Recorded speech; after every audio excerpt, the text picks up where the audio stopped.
आइए, क्लास 12 और C S foundation सबके लिए important chapter PL appropriation.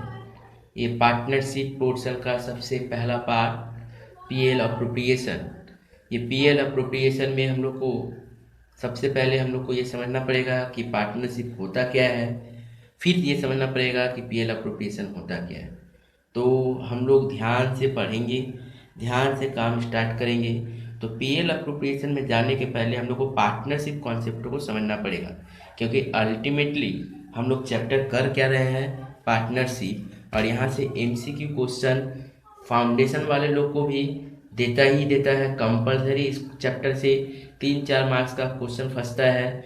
Class 12 का एमसीक्यू देगा ही देगा, और एनओएस बोर्ड का कंफर्म है यहाँ से एक एमसीक्यू और एक एसएक्यू और इससे रिलेटेड थ्योरी देगा ही देगा, और इग्नू भी इसमें शामिल रहे। तो ध्यान से देखो, ये सबके लिए ज़्यादा इम्पोर्टेंट है। आइए देखो, सबसे पहले हम लोग को ये समझना पड़ेगा क्या बोला गया है, मीनिंग ऑफ पार्टनरशिप क्या बोला, according to section 4 of the Indian partnership act 1932। ये एक्ट एग्जाम में देगा, कौन सा एक्ट है, 1932। The term partnership is the relationship between 2 और मोर पर्सन। क्या बोला गया, 2 और 2 से अधिक पर्सन के बीच में रिलेशन बनाता है। हु हैव एग्रीड टू मतलब इन दोनों ये लोग एक दूसरे में एग्रीड रहते हैं, मतलब आपसी मेल जो पॉइंट है, जो ऑब्जेक्टिव है, जो डिसीजन है, जो सहमति है, इन दोनों लोग अपना में सहमति देते हैं। 2 या 2 से अधिक लोग agreed to share the profit of a business carried on by all or any of them acting for all। very important sentence। क्या बोला, carry all मतलब सबके बदले में या तो वो काम करेगा, ठीक है, या फिर वो सबके लिए काम करेगा, ठीक है। तो कैरीड बाय ऑल, सबके द्वारा वो काम किया जा सकता है, या फिर सारा पार्टनर या फिर कुछ पार्टनर किसी को जिम्मेदारी दे दिया है कि ये काम करना, ठीक है, तो वो लोग वो काम करेगा। तो वो एग्रीमेंट के हिसाब से वो काम होता है, बिजनेस होता है, पार्टनरशिप फर्म चलता है। और इन दो सभी में ये भी डिसीजन होता है कि पार्टनरशिप में जो प्रॉफिट और लॉस जो शेयर होगा वो कैसे होगा। याद रखना, ये जो सेंटेंस पढ़े हैं हम लोग, पार्टनरशिप का definition under act 1932 Indian partnership act, उसको कंठस्थ कॉमा भी गलती नहीं होना चाहिए, पूरी अच्छी तरीके से याद रहना चाहिए, ठीक है, क्लियर है, ओके। तो हम लोग पार्टनरशिप का तो डेफिनेशन पढ़ लिए। अब सर फीचर्स क्या है पार्टनरशिप का, फीचर्स देखो, सबसे पहले क्या बोला गया है, एटलीस्ट 2 पर्सन। क्या बोला गया है, एटलीस्ट 2 पर्सन। देखो इसमें लिख दिया है there must be at least 2 person, ठीक है, at least 2 person to form a partnership and all such person must be competent to contract. ये हम लोग पढ़ेंगे जब कॉलेज में आएंगे, जब तो लॉ पढ़ेंगे, उसमें इंडियन कॉन्ट्रैक्ट एक्ट, उसमें बोला हुआ है कि पार्टी जिसके साथ हम कोई भी कॉन्ट्रैक्ट करते हैं, इंडियन कॉन्ट्रैक्ट पढ़ोगे, और फिर हम लोग पार्टनरशिप एक्ट 1932 भी पढ़ेंगे। उसमें बोला गया है कि कोई भी चीज जो भी होता है, जो भी लॉ, जो भी कॉन्ट्रैक्ट करेंगे हम लोग, उसके लिए वो पार्टी क्या होना पड़ेगा, कॉम्पिटेंट मतलब कि वो समझने लायक हो, वो उस पार्टनरशिप बिजनेस में आने के लिए उस मेंटली फिजिकली वो प्रिपेयर्ड है, ठीक है, उसको समझ है उस बिजनेस के बारे में, और वो पूरी तरह से सहमत है, पूरी तरह से समर्थ है कि वो कोई बिजनेस को संभाल सकता है, कोई बिजनेस में पार्टिसिपेट कर सकता है। इट मीन्स बोलने का अर्थ ये है कि किसी माइनर के साथ हम नहीं कर सकते हैं पार्टनरशिप बिजनेस, कोई अनसाउंड माइंड में पागल है उसके साथ नहीं कर सकते हैं, कोई डिस्क्वालीफाइड पर्सन जिसको कोर्ट लोग डिस्क्वालीफाई कर दिया है, वो इंसॉल्वेंट आदमी है, या फिर डूबा हुआ आदमी है, या फिर करप्ट आदमी है, या फिर बाहरी आदमी है, वैसा आदमी, तो वो लोग को हम इसके अंदर में नहीं रखेंगे। तो ये लोग के साथ हम लोग पार्टनरशिप बिजनेस नहीं करेंगे, बी केयरफुल, ठीक है। तो एक्सेप्शन बहुत इंपॉर्टेंट है कि पार्टनरशिप बिजनेस किसके साथ नहीं कर पाएंगे, माइनर अनसाउंड माइंड, और किसके साथ, यदि कोई डिस्क्वालिफाइड पर्सन यदि हो तो उसके साथ भी हम लोग पार्टनरशिप बिजनेस नहीं करेंगे। तो हम लोग का सबसे पहला हो गया सर एटलीस्ट 2%। नेक्स्ट क्या बोला सर, एग्रीमेंट, बोला क्या, there must be agreement to form a partnership, this agreement में बी एक्सप्रेस वेदर रिटेन और ओरल और इम्प्लाइड। क्या बोला, एक्सप्रेस और इम्प्लाइड, मतलब ये पार्टनरशिप ऐसा रहेगा कि जो भी हम लोग जो एग्रीमेंट करेंगे वो एक्सप्रेस मतलब बोल के, वो बोलने का लहजा क्या होगा, वो जो हम लोग सहमति जो जताएंगे वो किस में जताएंगे, वो लिख के भी हो सकता है या फिर वर्बली भी हो सकता है, मतलब ओरली भी हो सकता है। नेक्स्ट देखिए हम लोग एग्रीमेंट समझने के बाद नेक्स्ट हम लोग क्या करेंगे, बिजनेस। देखिए बिजनेस क्या बोला, हम लोग जो भी पार्टनरशिप करेंगे वो बिजनेस होना चाहिए। Business means include every trade, कोई भी ट्रेड, लेन देन वाला बिजनेस, ऑक्यूपेशन और प्रोफेशन, कोई पेशा, जैसे डॉक्टर चेंबर, 2 जन मिलकर हम लोग चेंबर खोल लिए हैं, ठीक है ना, 2 जन 4 जन मिल 4 टीचर मिलकर स्कूल खोल लिए हैं, तो ये सब भी क्या है, एक पार्टनरशिप का पार्ट आ जाता है। ओके सर, नेक्स्ट आइए, शेयरिंग ऑफ प्रॉफिट। ध्यान से देखिएगा, शेयरिंग ऑफ प्रॉफिट चौथा number point. Sharing of profit मतलब there must be sharing profit between among the all partners, मतलब यदि लॉस भी होगा फिर भी सारा पार्टनर बचेगा, प्रॉफिट होगा फिर भी सारा पार्टनर बचेगा। कुछ कुछ सिचुएशन में लॉस के बारे में पार्टनरशिप एग्रीमेंट में पहले से ही लिखा हुआ है और प्रॉफिट के बारे में पहले से ही लोग मेंटेन कर लिया है कि ये केस में हम लॉस नहीं देंगे या फिर हम इतना ही प्रॉफिट लेंगे, फिक्स प्रॉफिट हम लेंगे ही लेंगे, तो वो सब डिफाइन क्लियर रहेगा। यदि एग्रीमेंट में बोला हुआ रहेगा तब तो ठीक है, नहीं तो फंडा क्लियर है, फीचर्स है कि प्रॉफिट भी क्या करेगा, वो लोग बांटेगा, वो लोग शेयर करेगा, मतलब बिटवीन अमॉन्ग सारा पार्टनर्स ये शेयरिंग प्रॉफिट जो भी लॉस होगा वो सब पार्टनर में बटेगा। और रेशियो वो अलग बात है, यदि डीड में बोलेगा तो डीड के हिसाब से, नहीं बोलेगा तो हम लोग कैसे करेंगे, इक्वली बांटेंगे। अब डीड क्या होता है वो हम लोग आगे पढ़ेंगे, ठीक है।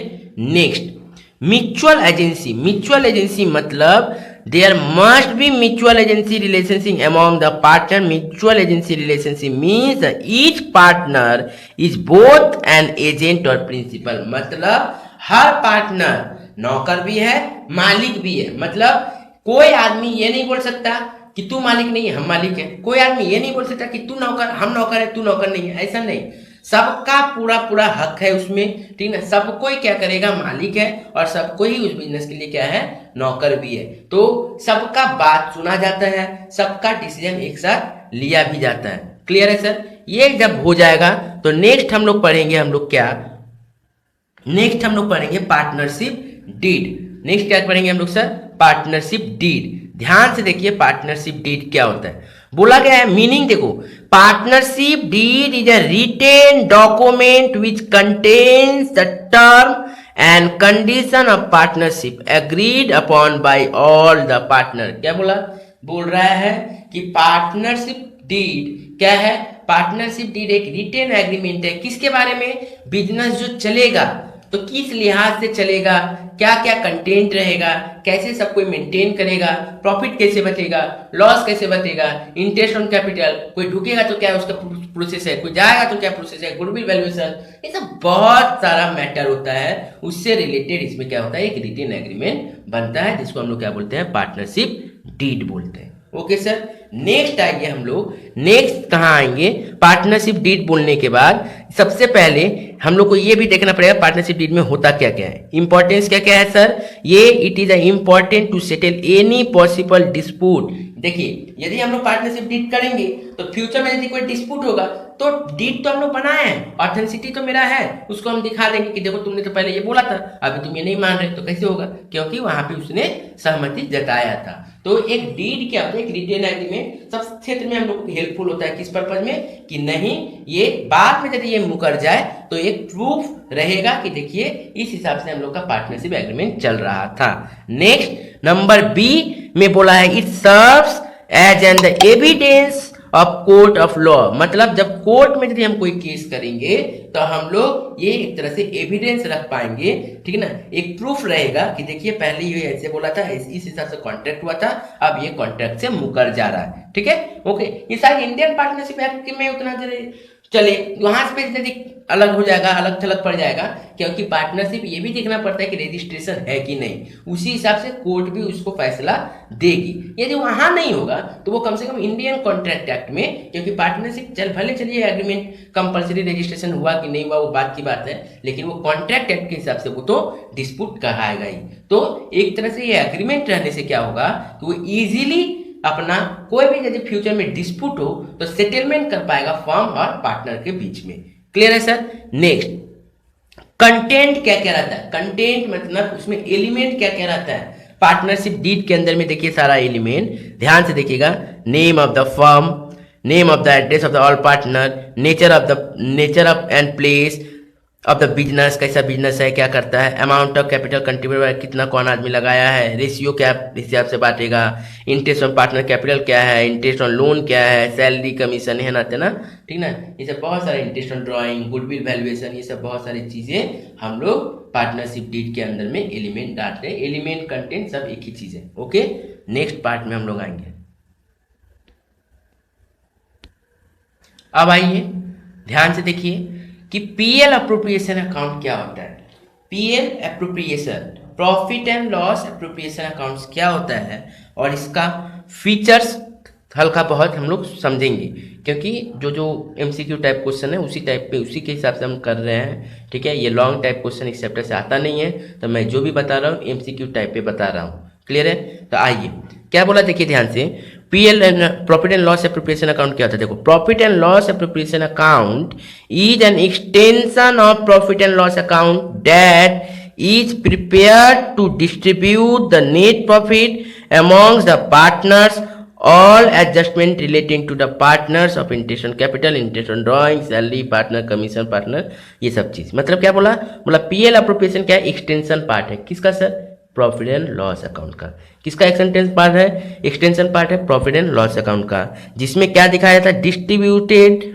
Distribute the net profit amongst the partner. क्या किया जाता है सर? वो जो नेट प्रॉफिट जो बिजनेस से होता है वो पार्टनर लोग में बढ़ता है, पर उसके पहले क्या क्या बात देना पड़ता है? All adjustment relating to the partner, माने नेट प्रॉफिट जब आया उसके बाद पार्टनर्स लोग से रिलेटेड जो एडजस्टमेंट है उसको देने के बाद जो प्रॉफिट बचता है उसको हम लोग पार्टनरशिप में, पार्टनर्स लोग में बांट जाते हैं। तो ये जो प्रोसेस करने के लिए जो अकाउंट बनता है उसको हम लोग क्या बोलते हैं? Profit and loss appropriation account. तो ध्यान से देखिएगा, तो उसमें क्या क्या होता है sir? Profit and loss, interest on capital, interest on loan, interest on drawing, commission, transfer to reserve, in fact salary, bonus, commission, ये सब चीज पार्टनर लोग से जितना रिलेटेड है, याद रखिएगा, रिलेटेड टू पार्टनर। यदि रिलेटेड टू ऑफिस रहे तो वो नेट प्रॉफिट पीएल अकाउंट में जाता है।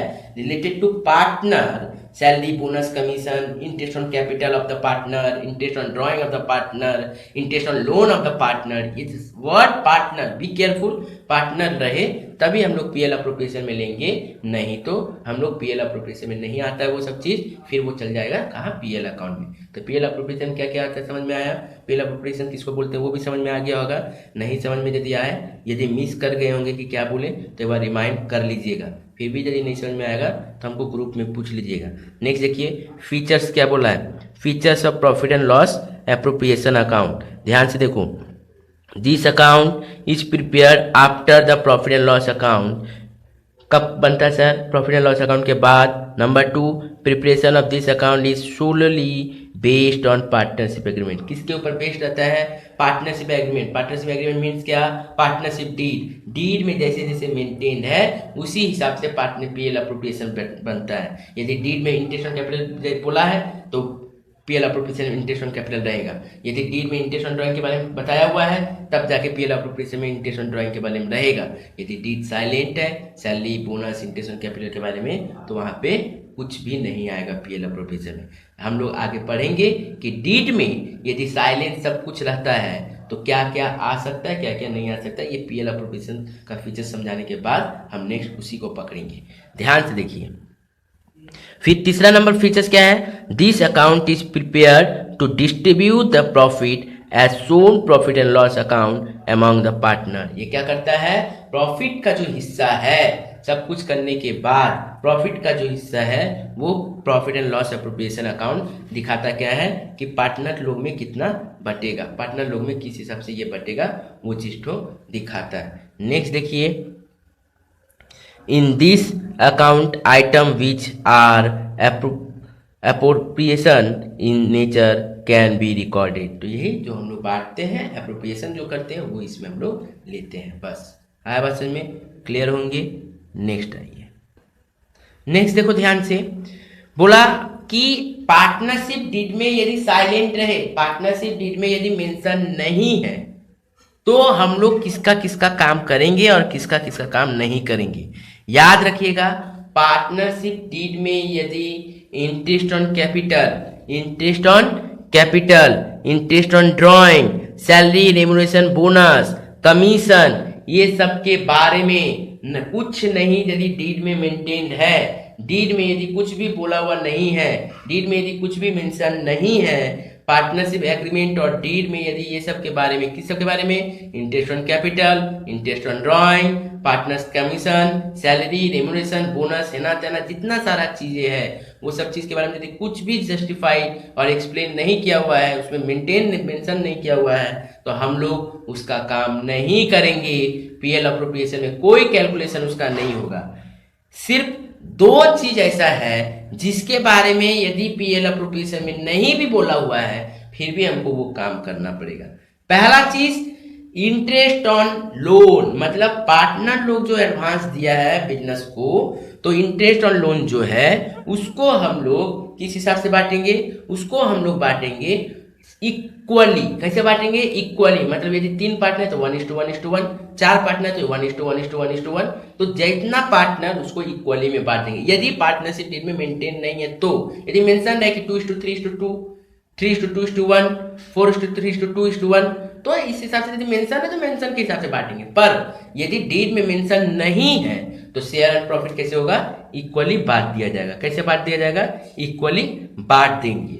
नेक्स्ट याद रखिएगा, इंटरेस्ट ऑन लोन मैंने बोल ही दिया कि इंटरेस्ट ऑन लोन यदि मेंशन नहीं रहेगा तो 6% पर एनम। कितना percent sir, interest on loan यदि मेंशन नहीं है तो 6% पर एनम हम लोग देंगे। इंटरेस्ट ऑन लोन यदि मेंशन नहीं है तो कितना परसेंट देंगे, 6% पर एनम हम लोग देंगे। नेक्स्ट आइए देखिए, differences between profit and loss account and PL appropriation account. ये भी बहुत इंपॉर्टेंट चीज है कि प्रॉफिट एंड लॉस अकाउंट और पीएल अप्रोप्रिएशन अकाउंट किसका डिफरेंस है।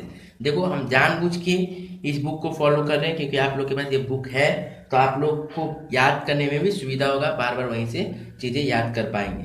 तो ये मोटा मोटी सबके पास ही ये बुक है तो वो लोग वहाँ से फिर पढ़ भी पाएगा और उस चीज़ को समझ भी पाएगा। ठीक है, आइए पीएल अकाउंट और पीएल अप्रोप्रिएशन अकाउंट में डिफरेंस देखो क्या बोला है। सबसे पहले देखो क्या बोला है, प्रिपेयर कब करता है, when is to be prepare. देखो, it is prepare after trading और ट्रेडिंग अकाउंट। पीएल अकाउंट कब बनता है, ट्रेडिंग अकाउंट के बाद। ये कब बनता है सर, पीएल अकाउंट के बाद। ये कब बनता है, पीएल अकाउंट के बाद। ये कब बनता है, ट्रेडिंग अकाउंट के बाद। दूसरा ऑब्जेक्टिव, इसका काम क्या है, नेट प्रॉफिट और नेट लॉस निकालना। इसका काम क्या है, profit between the among the partner. जो भी नेट प्रॉफिट हुआ है और लॉस हुआ है उसको किसको में देना, among the partners. Next number 3 क्या है, नंबर 3 देखिए, चार्जेस ऑफ अप्रोप्रिएशन। एक तो में चार्ज है, एक तो में अप्रोप्रिएशन है। चार्ज का मतलब क्या होता है सर, मेरा जो प्रॉफिट है उसका हिस्सा में से कुछ ले लेना, तो उसको बोलता है चार्ज। एप्रोप्रिएशन का मतलब होता है जो मेरा प्रॉफिट है वो सब में बांट देना, तो दोनों बात तो अलग है। तो चार्ज देखो, चार्ज में क्या हुआ sir, item debited from the charge against profit, मतलब प्रॉफिट से हट जा रहा है। और यहाँ पे देखो, item debited to the account of the appropriation of the profit, मतलब बांटना है। क्या करना है, बांटना। ये सब वर्ड अच्छा से देखिएगा, एग्जाम में एमसीक्यू इसी तरह से घुमा देगा। कम से कम WB वाला लोग को तो उतना नहीं घुमाएगा, पर फाउंडेशन, इग्नू और एनओएस ये तीनों लोग को बहुत सतर्क रहना पड़ेगा। WB, ISC, CBSE को इतना घुमाएगा नहीं, डायरेक्ट दे देगा, पर ये तीनों इग्नू, एनओएस और फाउंडेशन वाले लोग को, वो CA वाले हो या फिर CS वाले हो, दोनों को वर्ड को अच्छा से देख लीजिए। इसमें क्या बोला हुआ है, charge against profit, PL account. इसमें क्या बोला, appropriation of the profit. Clear है। Next, presence of partnership agreement. क्या बोला, this account is not prepared on the partnership agreement, this account is prepared for the partnership agreement. यदि partnership business होगा तभी PL appropriation बनेगा, और यदि partnership agreement नहीं होगा तो पीएल अप्रोप्रिएशन अकाउंट बनाने का दरकार नहीं है जी। आज के लिए हम इतना ही रखते हैं। नेक्स्ट दिन हम लोग सीखेंगे फिक्स्ड कैपिटल, फ्लैक्चुएटिंग कैपिटल, मतलब टाइप्स ऑफ कैपिटल सीखेंगे, इंटरेस्ट ऑन ड्राइंग का कैलकुलेशन सीखेंगे। तो ये सब चीज़ के बारे में थ्योरेटिकल से समझेंगे। याद रखिएगा, जो जो चीज़ समझाया जा रहा है अच्छा से सुनिए, अच्छा से रिमाइंड कर करके समझिए। बहुत इंपॉर्टेंट थ्योरेटिकल पार्ट है। ये सब थ्योरी करने के बाद मैं एमसीक्यू करवाना स्टार्ट करूँगा। क्लियर है? तो नेक्स्ट क्लास आपका वेडनेसडे होगा और मैं टाइमिंग बता दूंगा। खासकर होमवर्क मैं लिख दूंगा कि क्या क्या होमवर्क है, तो ग्रुप में थोड़ा फॉलो करते रहिएगा। क्लियर है?